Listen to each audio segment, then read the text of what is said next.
নমস্কার আমার আপনজনেরা, রুদ্রবার্তা ইউটিউব চ্যানেলে আপনাদের সকলকে স্বাগত জানাই। আমি রুদ্রপ্রসাদ ব্যানার্জি। রুদ্রবার্তা মানেই আপনাদের সামনে আসা কোনো বিষয় নিয়ে ভাবানোর জন্য। আজ এখন যে বিষয় নিচ্ছি সে বিষয়ে যাওয়ার আগে আপনাদের মনে করি যে ভিডিওটা কিন্তু খুব মন দিয়ে শেষ পর্যন্ত দেখবেন। যদি ভালো লাগে লাইক করবেন, আর যদি ভালো না লাগে ডিসলাইক করে দিয়ে চলে যাবেন। শুধু শুধু যাবেন না। চলুন শুরু করা যাক এই মুহূর্তের রুদ্রবার্তা।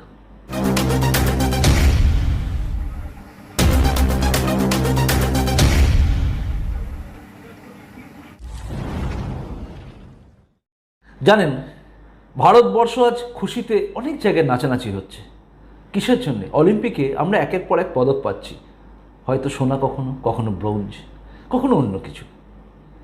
যে পদকই পাই আমরা, সিলভার পাই, ব্রোঞ্জ পাই, যাই পাই, পদক তো পাচ্ছি। ভারতবর্ষের বিভিন্ন প্রান্তে খুশিতে ডগমগ করছে। হকিতে বহুদিন পরে, প্রায় 41 বছর পরে মেডেল পেল অলিম্পিকে গিয়ে ভারতবর্ষ। গর্বে বুক ফুলে যায় ভারতবাসী হিসেবে। আবার মনের কোণে কোথায় যেন একটু কষ্টও আছে। এই ভারতবর্ষের বিভিন্ন প্রান্তে খুশিতে উন্মত্ত হয়ে যাওয়া মানুষগুলোর সঙ্গে আমরাও বেশ খুশিতে উন্মত্ত হতে পারতাম যদি বাংলা থেকে একজন প্লেয়ার উঠত। দেখুন, আমার কোনো আফসোস নেই। ভারতবর্ষ জিতেছে, এটা আমার কাছে অনেক বড়। দেশ জিতেছে, দেশই আগে, কারণ দেশের পরে অন্য কিছু হয়। দেশ না থাকলে আমিও থাকি না, অর্থাৎ আমার কোনো অস্তিত্ব নেই। দেশ না থাকলে, এই ভারতবর্ষ, ভারত মা না থাকলে সনাতন ধর্মেরও অস্তিত্ব নেই, কারণ কিছুই তো থাকবে না তাহলে। সেই দেশ যখন জিতেছে, গর্বিত আমরা।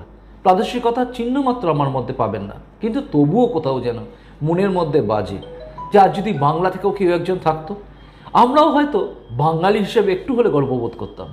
আফসোস আমাদের। আসলে যখন দেখি, জানেন তো, যখন দেখি মণিপুরের নীলকান্ত শর্মার খুশিতে, মানে তারা জিতেছে, হকি টিমে আছে বলে আনন্দে মণিপুরের ছেলেরা রাস্তায় নামে, বাড়ির লোকেরা নামে, ক্লাব নামে, পাড়া প্রতিবেশী নামে, দেখে মন ভরে যায়। আপনিও দেখুন, আপনারও মন ভালো লাগবে, কারণ আপনি জাতীয়তাবাদী, আপনার ভালো লাগবে। দেখুন,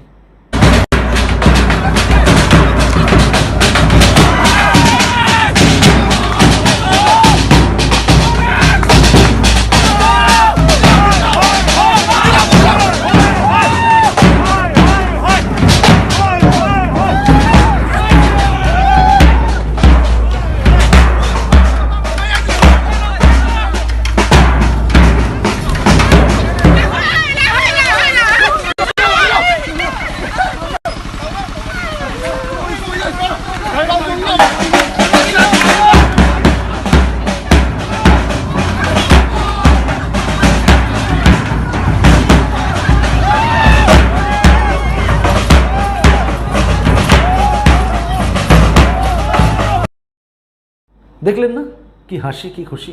ঠিক তেমনি আবার পাঞ্জাবের গুরজন্ত সিং, তাদের বাড়ির লোকেরাও উৎসাহে নামে, যেহেতু হকি প্লেয়ার, হকি টিম হিসাবে ভারতের সঙ্গে যে রিপ্রেজেন্ট করেছিল তার মধ্যেই গুরজন্ত সিংও ছিল। তার বাড়ির পরিবারের হাসিটা দেখুন, একবার দেখুন। আমি পরে আসছি, দেখুন একটু।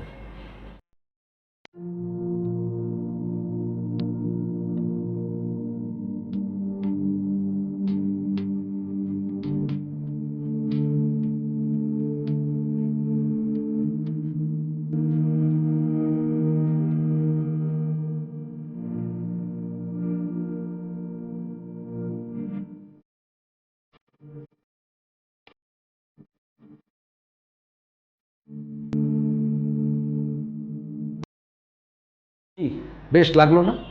বেশ আনন্দ লাগলো না? এমনিতে আমরা সবাই আনন্দ করেছি, কারণ দেশ জিতেছে মানে আমাদের আনন্দ হওয়া উচিত। কিন্তু মনের কোণে কোথাও থাকে না একটা কথা, যে যদি বাংলা থেকেও কেউ যেত, বাংলা থেকে যদি কোনো খেলা হতো। চলুন এখান থেকে শুরু করা যায় আজকের রুদ্রবার্তা। বাংলার বুকে দেখুন, কোনো রাজ্যে আপনারা দেখেননি কোথাও হয়তো যে ক্লাবকে লাখ লাখ টাকা দেওয়া হয়, 2 লাখ টাকা, 1 লাখ টাকা, এরকম করে টাকা দেওয়া কোনো সরকার আপনারা দেখেছেন? অনেক সরকার থেকে দেখুন খেলোয়াড়রা উঠে এসছে, অনেক রাজ্য থেকে। কোনো রাজ্যে দেখেছেন এরকম রাজ্য সরকার টাকা দিচ্ছে? না, বাম আমলেও আমরা দেখিনি। কেন মিথ্যা কথা বলবো? বাম আমলে আমরা অপশাসনের শেষের দিকে অত্যাচার দেখেছি, কিন্তু কখনো এরকম ক্লাবকে টাকা দেওয়া, ঢালাও টাকা দেওয়া, 1 লাখ, 2 লাখ, যখন যা মনে হলো টাকা দিয়ে দিচ্ছে। আবার এদিকে চেঁচাচ্ছেন আমাদের ভাঁড়ে কিছু নেই। কেন্দ্র আমাদের টাকা দেয় না, কিন্তু ক্লাবগুলোকে টাকা দিচ্ছেন মমতা বন্দ্যোপাধ্যায় দরাজ হাতে। দেখুন দিন, ক্লাবের সঙ্গে কোনো বৈরিতা নেই বা শত্রুতা আমাদের কিচ্ছু নেই, অর্থাৎ ক্লাবগুলোকে টাকা দিলেও কোনো ক্ষতি নেই। কিন্তু সেই ক্লাবগুলো থেকে কোথায় উন্নতি হচ্ছে? খেলা হবে। পশ্চিমবঙ্গে যেন স্লোগান হয়ে গেছে খেলা হবে। মমতা বন্দ্যোপাধ্যায় খেলা হবে দিবস করেন 16ই আগস্ট, মানে কুখ্যাত সেই দিন যেদিন নোয়াখালী নয় সরি ক্যালকাটা গ্রেটার কিলিংস হয়েছিল। সব একসঙ্গে এসে যায় জানেন তো, নোয়াখালীটাও এসেছে এমনই, সব তো মনে পড়ে ওই কারণে, কারণ হচ্ছে লক্ষ্য তো একই ছিল, ভারতবর্ষকে টুকরো করা এবং ইসলামিক কান্ট্রি হিসেবে পাকিস্তানকে ঘোষণা করা, যাতে ভারতের সঙ্গে মুসলিমরা থাকতে পারে না বলে সেই মুসলিমরা যারা চলে গেছিল দেশ ভাগ করেছিল, সেই কারণগুলোর জন্য, সেই গণ্ডগোলের জন্য দেশটা টুকরো হয়েছিল। সেই 16ই আগস্ট, এটা গ্রেটার ক্যালকাটা কিলিংস বা গ্রেটেস্ট ক্যালকাটা কিলিংস আমি বলি, সেখানে সেই 16ই আগস্টের দিনটা খেলা হবে দিবস পালন করা হয়। নির্বাচনী প্রচারে মমতা বন্দ্যোপাধ্যায় নির্বাচনী সভা থেকে, জনসভা থেকে ফুটবল ছুঁড়ে দেন, ধরো খেলা হবে। কি খেলা হবে? আমরা খেলা হবে ভাবি যে খেলা হবে মানে খেলাধুলো হবে, অন্তত বাস্কেটবল, কাবাডি, আমাদের যেগুলো খেলা আছে সেই খেলাগুলো হলে হতো, কিন্তু এই খেলা তো অন্য খেলা। কাজে এই রাজ্য থেকে কোনো উন্নতি হয় না।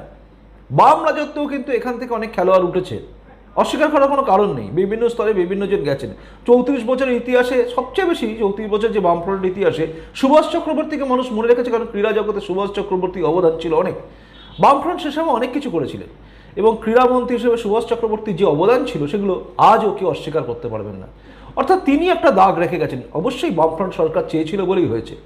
সে সময় কিন্তু কোথাও কোনো দিন কোনো ক্লাবকে টাকা দেওয়া হয়নি, আজ দেওয়া হয়, কিন্তু কোনো ক্লাব থেকে বা কোনো জায়গা থেকে একটা খেলোয়াড় ওঠে না, একজন খেলোয়াড় উঠতে পারে না। তার কারণ হচ্ছে ওঠার জায়গাটাই নেই। কারণ এখানে টাকাগুলো দেওয়া হয় ক্লাবে অন্য কিছু খেলার জন্য। কি খেলার জন্য? দেখুন, তারা চায় যেভাবেই হোক গোটা সমাজের, যুব সমাজের মেরুদণ্ড ভেঙে দেওয়া। আগে ক্লাব বলতে আমরা কি বুঝতাম? ক্লাব বলতে সেই জায়গা যেখানে সামাজিক একটা প্রতিষ্ঠান, যেখানে থাকা মানুষরা সমাজের বিপদে আপদে ঝাঁপিয়ে পড়ে এবং সেই ঝাঁপিয়ে পড়া তারা নিজেদের পকেট থেকে পয়সা দিয়ে করে।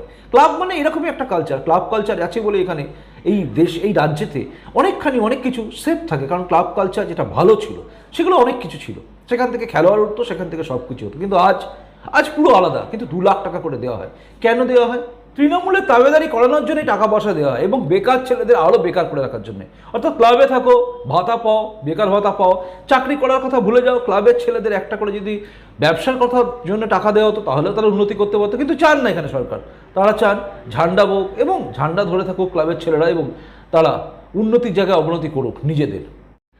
সামাজিকভাবে অবক্ষয় চাওয়া এই সরকার কখনোই চায়নি যে রাজ্যে উন্নতি হোক এবং খেলাধুলার উন্নতি হোক, তাহলে উন্নতি হতো।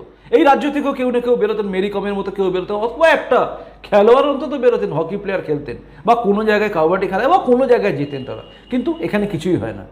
যে সমস্ত স্পোর্টস ক্লাবগুলো আছে, খেলাধুলো যেখানে হয়, যেখানে খেলাধুলো শেখানো হয়, সেখানে আর্থিক অনুদানটা যদি পুরোটাই দিতেন, অর্থাৎ যেগুলো 2 লাখ টাকা করে অন্যান্য ক্লাবে দেন, সেটা যদি পুরোটা ঢালতেন কোনো অসুবিধা হতো না, বরঞ্চ সুবিধা হতো। খেলোয়াড় তৈরি হতো এই রাজ্য থেকে। বহু প্রান্তে, বাংলার বহু প্রান্তে বহু ভালো ভালো অ্যাথলিট আছেন এবং ভালো ভালো খেলোয়াড় বিভিন্ন জায়গায় রয়েছেন। তারা ছড়িয়ে ছিটিয়ে আছেন। কেউ আর্থিক দুর্দশায় ধুঁকছে, ভালো ভালো খেলোয়াড় আছেন, ভালো ভালো প্লেয়ার আছে। বাংলার বুকে প্রচুর খেলোয়াড় আছেন, তারা তৈরি হতে পারে, কিন্তু ওই যে লাভ তো নেই। আর খেলোয়াড় যারা এই সমস্ত যারা স্টেজ কাঁপিয়ে বেড়ান, যে আমরা সবাই চোর, মনে পড়ে সব খেলোয়াড়দের কথা, যারা আমরা সবাই চোর বুকে ব্যাজ লাগিয়ে ঘুরেছিলেন, বিভিন্ন সভায় স্টেজ করেছিলেন, স্টেজ করে আপনারা বলেছিলেন আমরা সবাই চোর। সেই সমস্ত খেলোয়াড়দের কথা তো আমি ভুলেই গেলাম, কারণ তারা জাতীয় স্তরে কি করেছেন না করেছেন বড় কথা, তারা হচ্ছে রাজ্য স্তরে তাবেদারি করেছেন। তো সেগুলো দেখা আমরা অভ্যস্ত হয়ে গেছিলাম যে এই রাজ্য থেকে আর কিছু হয়তো হবে না, আবার খেলা হবে। জানেন, একটা আফসোসের কথা বলি, এই রাজ্যের যে প্রান্তে প্রান্তে মানুষগুলো ছড়িয়ে আছে, গরিব ঘরে যে সমস্ত ছেলেমেয়েরা আছে, একটু যদি তাদের দেখা হয়, একটু যদি সেই সমস্ত সংস্থা, যে সমস্ত কোচ যারা দ্রোণাচার্যের মতো, এক একজন দ্রোণাচার্য লুকিয়ে আছে বাংলার বুকে, তারা তৈরি করতে পারে এক একটা অর্জুন, কাউকে করতে পারেন অন্য কিছু, সেরকম কড়া দ্রোণাচার্যের মতো গুরুরা রয়েছেন, তারাও আর্থিক দুর্দশায় ধুঁকছে তারা। বিভিন্ন ক্লাব আছে যেগুলো খেলোয়াড় তৈরি করে, যেখানে সত্যি তৈরি হয়। জিমন্যাস্টিক ক্লাব আছে, বহু ব্যায়াম ক্লাব আছে, সেগুলোকে টাকা দিন, কিন্তু দেওয়া হবে না। বডি বিল্ডিং যারা করে তাদেরকে উৎসাহ দেওয়ার জন্য বডি বিল্ডিং ক্লাবে, বডি বিল্ডিং তৈরি হয়, বডি বিল্ডার যেখানে হয় সেখানে দিন, টাকা দেবেন না। অর্থাৎ সেগুলো উৎসাহ দেওয়ার কোনো জায়গা নেই। সব উৎসাহ গিয়ে পড়ে গেছে শুধু ক্লাবগুলোকে পাইয়ে দেওয়া, মানে শুধু দিয়ে দেওয়া, ভাতা দিয়ে দেবো, বেকার ভাতা এবং এই পাইয়ে দেবো, মেয়েদের জন্য লক্ষ্মীর ভাণ্ডার, এইসব করে ছেড়ে দেবো, কিন্তু আসল জায়গায় কিছু দেব না। জাতীয় খেলা, দেশের খেলা আমরা খেলতে ভুলে যাচ্ছি। এই রাজ্যে একটা খেলা চলছে, সেটা মমতা বন্দ্যোপাধ্যায় খেলাচ্ছেন, যেটা তৃণমূল সরকার খেলাচ্ছেন। খেলা হবে, এই খেলা কোন খেলা? এই খেলা ভয়ঙ্কর খেলা। এই খেলা জার্সি কি জানেন?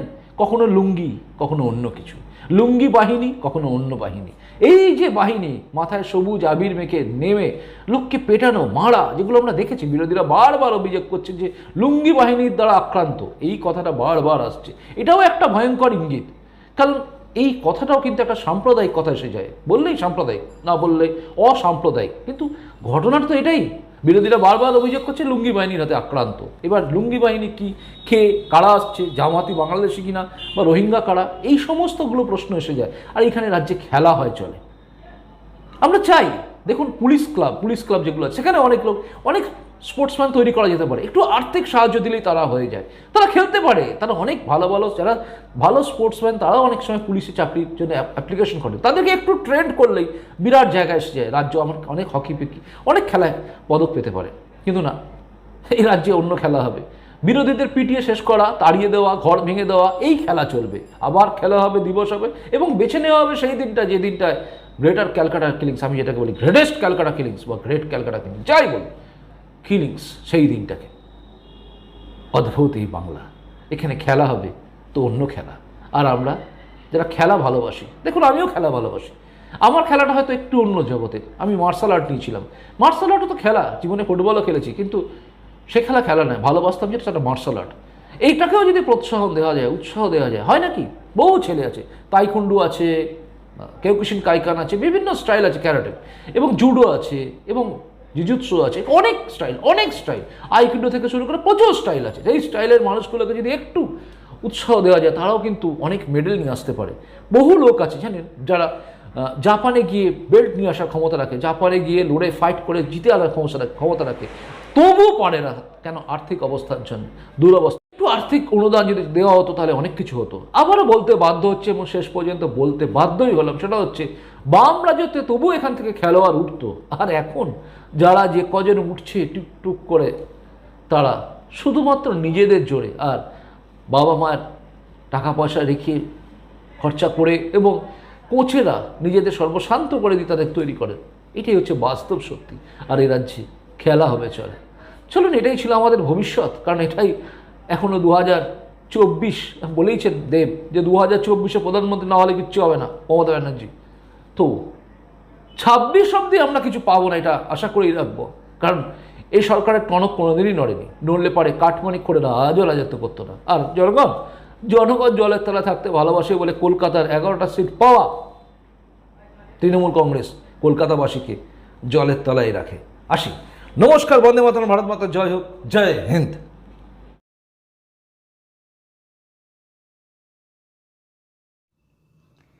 ভিডিওটা দেখার জন্য আপনাদের ধন্যবাদ জানাই।